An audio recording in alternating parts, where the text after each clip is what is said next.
Very good morning, नमस्कार, सुस्वागतम, welcome, अभिनंदन। शुक्र है, आज शुक्रवार है। शुक्रवार की हार्दिक शुभकामनाएं। आपके जीवन में खुशियां आए, धन आए, दौलत आए, आपकी ज़िंदगी खूबसूरत हो। लेकिन कई बार धन और दौलत आने से ज़िंदगी खूबसूरत नहीं भी होती है। कैसे? एक बार एक बहुत बड़ा ज़मींदार था, गांव में रहता था। बहुत बड़ा सा महल था उसका। एक खूबसूरत सी पत्नी, एक खूबसूरत सी बेटी और एक खूबसूरत सी प्यारी सी संस्कारी माँ। ज़िंदगी बहुत अच्छी चल रही थी, लेकिन थोड़ा सा लालची था। एक बार गांव के अंदर सूखा पड़ा। सारे के सारे गांव के अंदर जितने भी कुएं, नदियां, तालाब थे, सब सूखे पड़ गए। लेकिन इसके जो घर था, घर के बाहर एक बहुत बड़ा आंगन था। वहाँ बहुत बड़ा पूर्वजों के ज़माने का कुआं था और ये कुएं की देख रेख भी करता था। तो कुएं में पानी था। सारे के सारे गांव वाले इसके पास पहुँचे और बोले कि हमें कुएं में से पानी लेने दो। तो बोला ठीक है। अपने मन में लालच करके सोचने लगा यही मौका है, दूर दूर कोस तक ये जाएंगे तो इन्हें पानी मिलेगा नहीं। उसने बोला मैं पानी तो लेने दूंगा, पर मेरी एक शर्त है कि जो भी पानी लेगा उसके बदले में मुझे 500 रुपये देगा। एक दुकान जो गरीब था, उसने सोचा ये तो गलत है और कुदरत की देन है कुआं, तुम ऐसे नहीं कर सकते, तुम इतने अमीर हो, हम गरीबों पर दया करो। तो एक व्यक्ति बोला कि ऐसे समय पर भी मेरे को दूसरे गांव जाकर पानी नहीं लाना पड़ रहा और मेरे बच्चे जीवित रहेंगे, तो भाई तू पैसे ले ले पर हमें पानी दे दे। धीरे धीरे ये बात आस पड़ोस के गांव में भी पहुंच गई। सब लोग उसके पास आते, अपने दिन भर का पानी भरते, 500 रुपये देते और ले जाते। बेचारे गरीब किसानों को बड़ी परेशानी हो रही थी, लेकिन मरते क्या ना करते, तो उन्हें करना पड़ रहा था। धीरे धीरे ये बहुत अमीर और अमीर हो गया। एक दिन इसके घर के पास से एक बहुत बड़े संत महाराज निकले।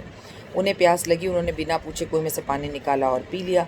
इसने अपने घर के झरोके से उन्हें देख लिया, भाग कर आया। बोला तूने किससे पूछ कर पानी पिया? बोला तुझे बात करने की भी तमीज़ नहीं है। बड़े छोटे से इतने बड़े महल में रह रहा है, घर में रह रहा है, और ये पानी तो कुदरत की देन है, इसे कोई भी पी सकता है, इसमें तेरा अधिकार नहीं। कह रहा है मेरे आंगन में है तो मेरा अधिकार है। कह रहे तुझे क्या चाहिए? तो बोले पानी पीने का 500 रुपये चाहिए। ऋषि मुनि बोले मैं 500 क्यों, मैं तुझे लाखों देता हूँ। आज के बाद मैं तुझे श्राप देता हूँ, तू जिस भी चीज़ को छुएगा वो पैसे में बदल जाएगी। अरे बोला वाह, क्या आपने मुझे आशीर्वाद दिया है, मैं तो खरबोपति बन जाऊंगा, मुझे और जीवन में क्या चाहिए।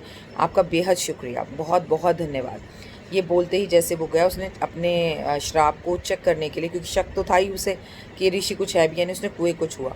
कुएं में पानी सूख गया और कुआं पूरा पैसों का भर गया। इसने अपने घर को छुआ, दरवाज़ा खोलकर अंदर जाने के लिए, तो घर पूरा पैसे का बन गया। अब ये घबरा गया। इसने पेड़ को छुआ, पेड़ भी पूरी तरह से पैसों का बन गया। इतने में इसकी बेटी भागती हुई इसके पास आई। इसलिए समझ गया अगर मेरी बेटी मुझे छुएगी तो वो भी पैसों की बन जाएगी। ये भागा भागा भागा अपनी बेटी से दूर हो गया और घने जंगल में चला गया। उसने घने जंगल में जाकर जोर जोर से रोना शुरू कर दिया, सर पे हाथ रखना चाहता था। फिर उसे याद आया कि कहीं मैंने खुद को छुआ और मैं पैसों का बन गया तो। इतने में उसे एक पेड़ के नीचे तपस्वी, वही तपस्वी तपस्या करते हुए दिखे।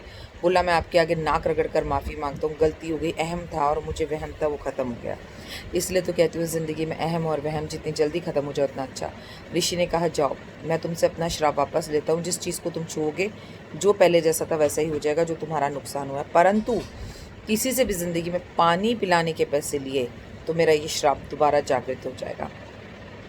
वापस गया, कुएं को छुआ, कुआं बन गया, घर को छुआ, घर बन गया। अब डरते डरते बेटी को छुआ। बेटी को जब छुआ तो वो पैसे की नहीं बनी, तो इसे थोड़ी तसल्ली हुई, हिम्मत हुई कि अब मेरी बेटी को कुछ नहीं होगा। इसीलिए ज़िंदगी में कभी कभी सज़ा ज़रूरी है।